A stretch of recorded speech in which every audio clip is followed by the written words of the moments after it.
¿Cómo están? Es día lunes, una nueva semana que el Señor nos concede y pues nuevamente agradecidos con el Señor por darnos la oportunidad de poder compartir la palabra del Señor.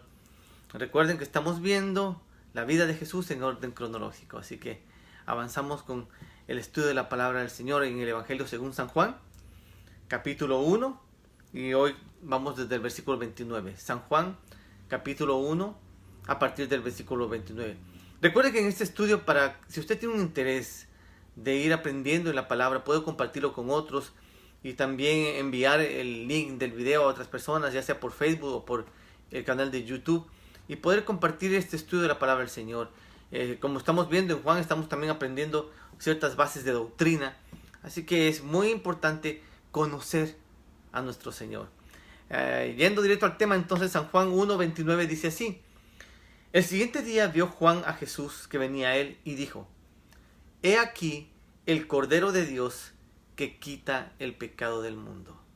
Recordemos que Juan, este gran profeta, no hay hombre mayor, nacido de mujer, no existe sobre la tierra, según la palabra de Dios lo describe. Y este hombre, encargado de abrir el camino para la entrada y la llegada de Jesucristo, él se detiene un momento al ver que Jesús se acerca donde él y dice: he aquí el Cordero de Dios que quita el pecado del mundo. Y con esas palabras, si sencillamente analizamos un poquito lo que Juan está diciendo, está describiendo la labor salvífica de Jesucristo, el plan justamente lo que Jesucristo venía a realizar. He aquí el Cordero de Dios. Juan era un conocedor de las costumbres, obviamente, y de la religión judía. Él sabía que la remisión de los pecados estaba a través del derramamiento de sangre, de una ofrenda de sangre en el sacrificio de un animal como holocausto. Así que el Cordero era el ejemplo del animal puro, sin mancha, perfecto, que venía a llevar el pecado de quien sobre él depositara el pecado y fuera sacrificado ese animal para entonces dar la remisión del pecado. Y de acuerdo a la costumbre entonces del pueblo judío, el Cordero moría, era sacrificado, llevando el pecado de aquel que lo entregaba en el sacrificio. Y Juan declara esas mismas palabras del rito sacerdotal para la expiación de los pecados, refiriéndose a Jesús. Y dice: he aquí el Cordero de Dios, es decir, el que se acerca a Jesús, el hombre que viene ahí, es el Cordero de Dios. El Cordero que Dios ha enviado. ¿Para qué? Para quitar el pecado del mundo. Prácticamente estaba diciendo, en un tiempo cercano, Jesús va a dar su vida como Cordero para limpiar el pecado de toda la humanidad. Juan lo estaba describiendo. Aún Jesús no había hablado nada de esto con sus discípulos. Recuerden que estamos en los primeros capítulos de Juan, en el primer capítulo de Juan. Así que en este punto apenas es la introducción del ministerio de Jesús. Jesús no había hablado de esto con nadie. Solamente Juan, que era lleno del Espíritu. Recuerden que él desde su nacimiento, Juan lo sabía. Y Juan da estas palabras de declaración casi como una profecía cercana de lo que iba a pasar con Jesús. El Cordero de Dios que quita el pecado del mundo. Y Juan ya estaba determinando la misión que él sabía que Jesús venía a realizar. Juan era muy especial para su tiempo, ¿verdad? Versículo 30, perdón. Juan 1:30. Este es aquel de quien yo dije: después de mí viene un varón, el cual es antes de mí, porque era primero que yo. Como lo vimos en el video, en la primera vez que Juan se declara esta frase. Juan es la tercera vez que lo dice. Está hablando justamente de la deidad de Jesús, al declarar que Él no tiene principio de creación ni fin. Él es antes, aunque nació físicamente después que Juan. Pero Él lo dice y declara: pero es que Él era antes de mí porque era primero que yo. Porque justamente Jesús, como deidad, como Dios mismo y como Hijo de Dios, Él no tiene momento de creación. Tuvo momento de nacimiento, pero no de creación. Él siempre ha existido. Por eso Juan declara: es primero que yo, aunque en meses nació 6 meses después que él. Versículo 31. Y yo no le conocía, mas para que fuese manifestado a Israel, por esto vine yo bautizando con agua. Es decir, desde el encuentro que tuvieron sus madres, cuando todavía Jesús estaba en el vientre, Juan estaba en el vientre, y Jesús recién estaba apareciendo, digamos, en escena, engendrado.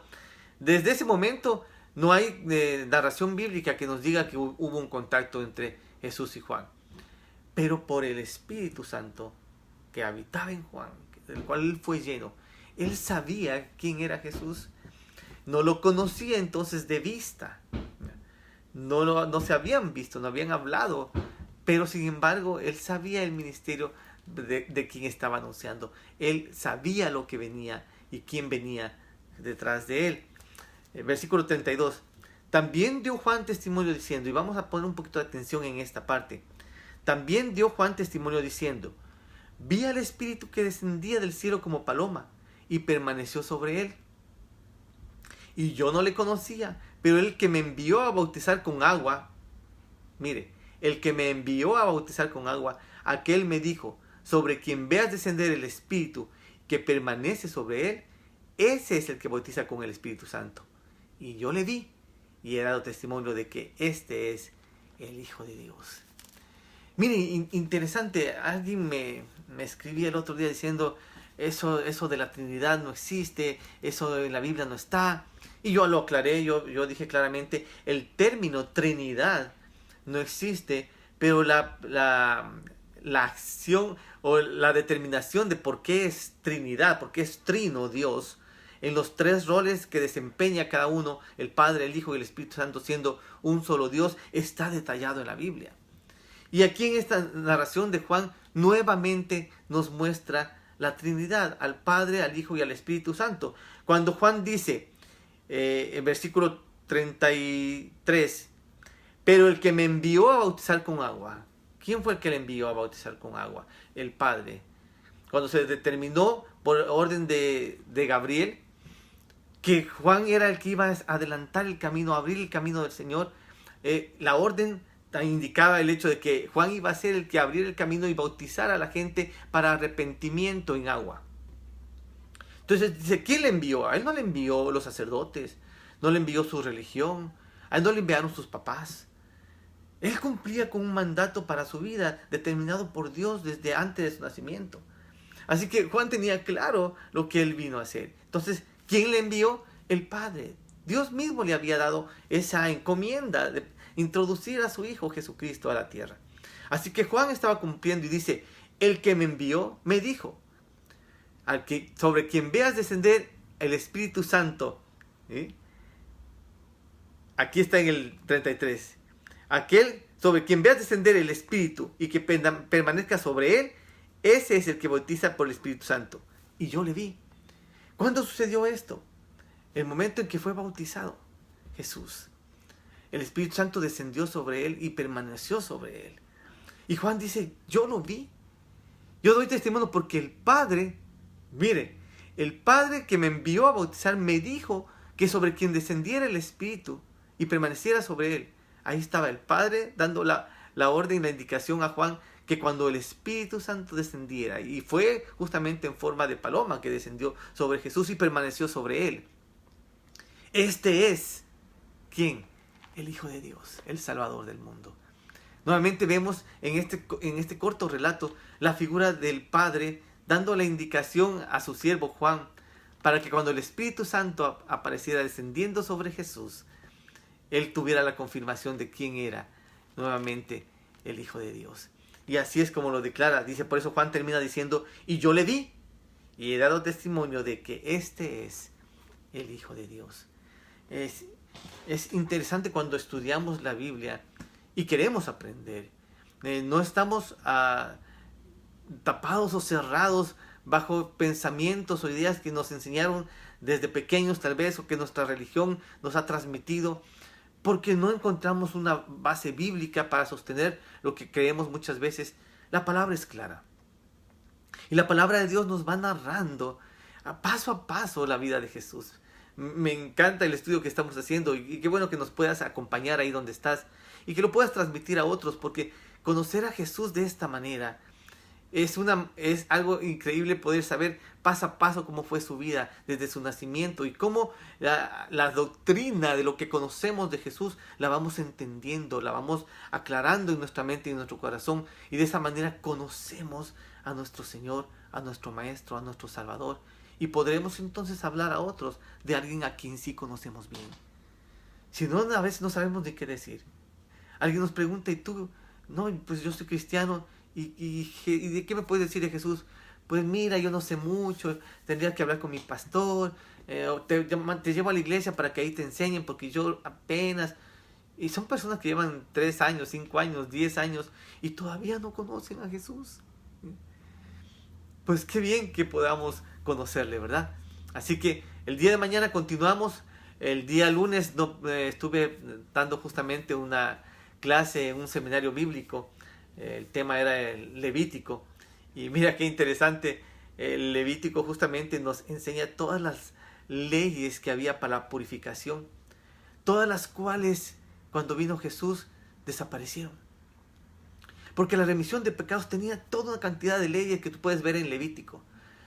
Procesos y costumbres y ritos y sacrificios diferentes. Y todo eso que era necesario para que nuestros pecados fueran perdonados y limpiados a través del sacrificio de un animal. Jesucristo vino y como cordero, como lo acabamos de ver en Juan lo describe, como cordero dio su vida por tus pecados y por mis pecados. Porque es importante conocer a aquel que dio su vida por nosotros y aquel que resucitó para darnos la victoria sobre la muerte. Permítame orar. Señor, gracias por tu palabra, gracias por Juan y el trabajo que él realizó. Gracias, Señor, porque al estudiar, escudriñar, sumergirnos, Señor, en tu palabra, podemos ir encontrando, Señor, verdades extraordinarias sobre quién tú eres. Gracias, Señor, por haber dado tu vida por nosotros. Y gracias porque el plan, Señor, ya estaba ahí desde siempre. Señor, no fue algo que de un momento surgió, Señor, no, un plan perfecto, detallado, donde tú ya sabías, Señor, el fin de él. Y gracias porque Juan una vez más lo anuncia aquí, el Cordero de Dios que quita el pecado del mundo. Señor, yo te ruego que cada persona que está escuchando ahora, no está escuchando para recibir un sentir de culpabilidad, de pecado sobre su vida, sino al contrario, de paz, de libertad, al saber que ese pecado ha sido limpiado, ha sido perdonado por el sacrificio de Jesucristo. Señor, no hay condenación sobre nosotros. Cuando aceptamos lo que tú has hecho, Jesús, somos libres, somos puros, somos limpiados, santificados por tu sangre.